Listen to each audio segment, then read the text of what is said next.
এবার বিস্তারিত।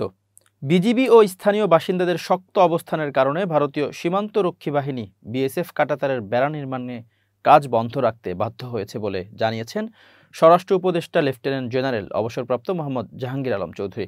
তিনি বলেন, এ ঘটনায় ঢাকায় নিযুক্ত ভারতীয় হাইকমিশনার প্রণয় ভার্মাকে তলব করা হবে।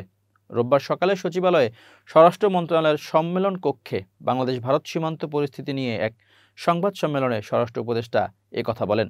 সম্প্রতি সীমান্তের 5টি জায়গায় ভারত কাঁটাতারের বেড়া নির্মাণ কাজ শুরু করেছে। এ বিষয়ে স্বরাষ্ট্র উপদেষ্টা বলেন, বিজিবি ও স্থানীয় মানুষের শক্ত অবস্থানের কারণে ভারত ওই সব স্থানে কাজ বন্ধ করতে বাধ্য হয়েছে। তিনি বলেন, বিগত আওয়ামী লীগ সরকারের সময়ে 2010 থেকে 2023 সাল পর্যন্ত ভারত সীমান্তে কিছু অসম কাজ করেছে, যেগুলো ভারতের করা উচিত হয়নি, কিন্তু আমাদের আগের সরকার সেই সুযোগ দিয়েছে। এ ঘটনায় ঢাকায় নিযুক্ত ভারতীয় হাইকমিশনার প্রণয় ভার্মাকে তলব করা হবে বলেও জানান জাহাঙ্গীর আলম চৌধুরী।